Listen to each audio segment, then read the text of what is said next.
Assalamualaikum warahmatullahi wabarakatuh. Kembali lagi di channel RW Diastomo dengan saya Rifki. Teman-teman dan para pemirsa sekalian, di video kali ini saya mau sharing khususnya buat teman-teman pesepeda pemula. Saya pernah mendapatkan pertanyaan dari salah satu orang ya. Jadi beliau ini sangat awam di dunia sepeda. Dia tuh bertanya kepada saya, "Mas Rifki, itu ada loh sepeda harga 50 juta, 100 juta, itu gunanya buat apa sih? Maksudnya kan kita pakai yang 1 juta, 2 juta aja tuh udah seneng gitu. Kok bisa ada orang bisa sampai lebihin harga motor 50 juta, 100 juta gitu."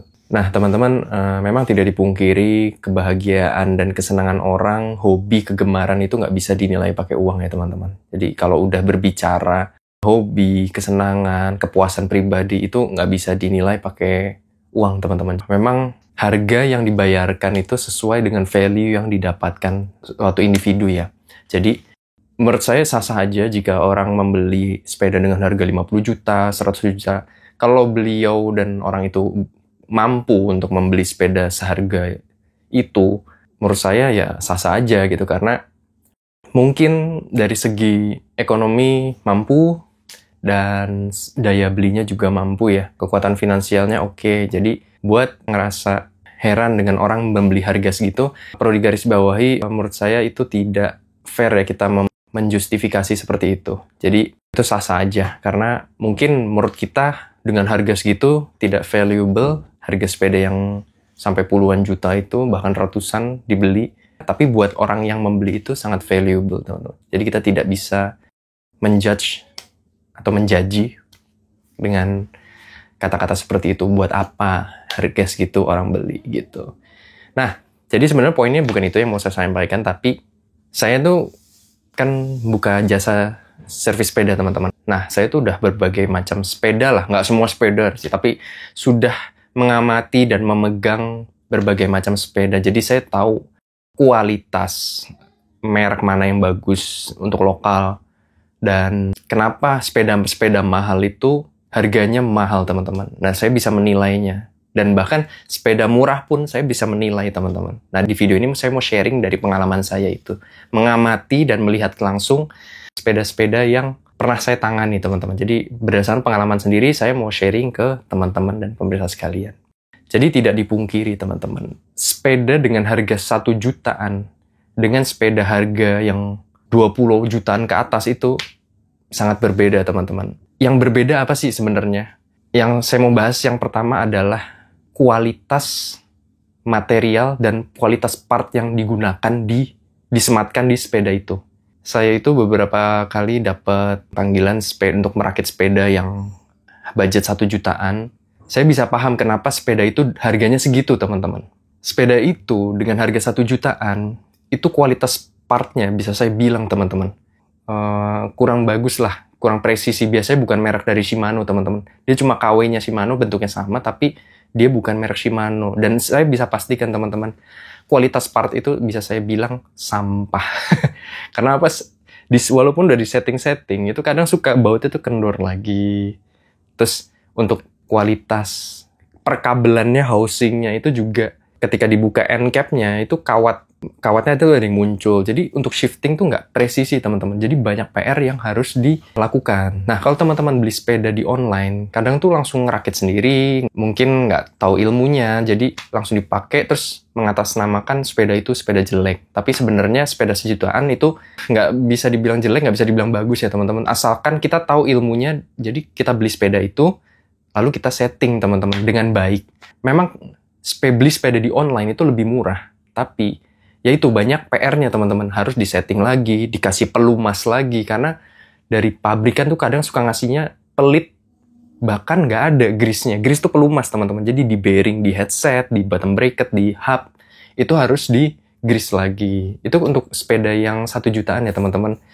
Itu kalau teman-teman beli 1 jutaan, apalagi belinya di online, itu teman-teman nggak bisa langsung sepeda itu dipakai. Jadi biasanya kalau beli online itu kita datangnya dari dus, teman-teman. Jadi datang ke rumah, dari dus itu harus kita rakit lagi dan disetting. Jadi nggak bisa ujuk-ujuk langsung dipakai. Dan kalau teman-teman bawa ke bengkel itu juga belum tentu akan mengerjakan sedetail itu, teman-teman.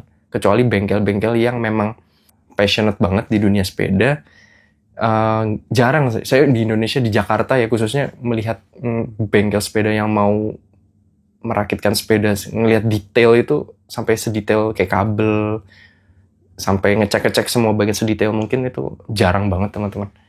Terus kemarin saya juga dapat customer itu beli sepeda harga 1 jutaan, jadi besinya itu jadi kayak sepeda apa ya, sepeda bentuknya kayak sepeda lipat tapi bukan sepeda lipat, apa ya, jadi dia tuh seat handle postnya tuh mirip kayak sepeda lipat, tapi pas dipasang itu bengkok teman-teman, jadi posisinya nggak lurus. Jadi pas saya cek dari pabriknya itu ada bagian yang dari handle post untuk nyambung ke frame itu belok teman-teman, jadi miring gini. Harusnya kan seperti ini lurus, ini belok, dan ini di posisi di las, jadi nggak bisa dilurusin teman-teman. Jadi solusinya tuh harus ganti handle post baru. Nah itu kelemahannya juga kalau beli di online dengan sepeda-sepeda yang harga 1 jutaan. Kadang kita dapat bagus, kadang dapat zonk gitu. Nah gitu teman-teman. Jadi saya nggak menyalahkan kalau teman-teman beli sepeda yang 1 jutaan, tapi ya itu harus paham nanti konsekuensinya, harus disetting lagi. Rujinya juga kadang kendor, perlu di-setel lagi. Jadi nggak bisa ujuk-ujuk langsung dipakai teman-teman. Ya plus minus sih. Makanya beli sepeda di online tuh lebih murah dibandingkan beli sepeda di toko offline ya.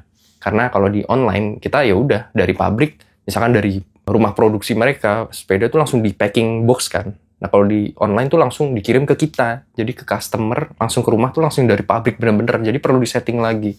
Nah kalau di toko kan harus udah dirakit, udah di style-style biasanya. Jadi perlu kita garis bawahi seperti itu teman-teman. Yang perlu teman-teman pahami kalau konsekuensi beli sepeda di online.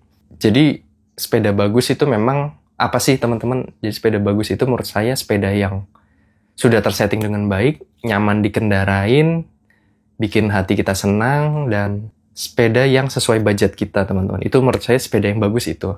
Dan kita senang dengan warnanya, dan kita nyaman dan senang berkendara. Udah itu aja sebenarnya intinya.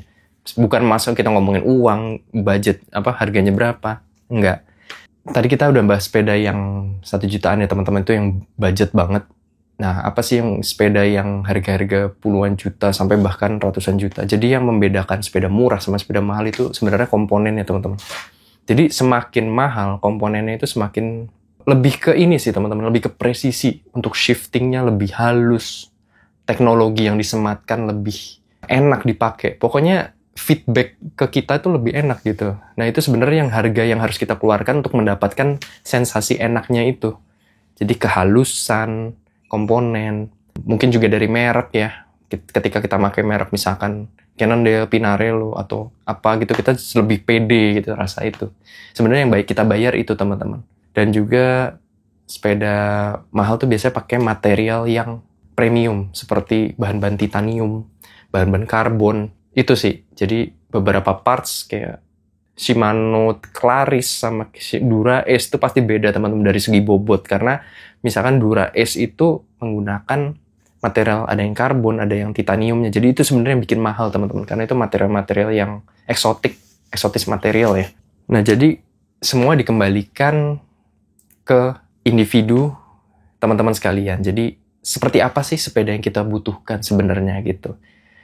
Kalau kita mengejar performa, tidak dipungkiri kita butuh sepeda yang higher end spec.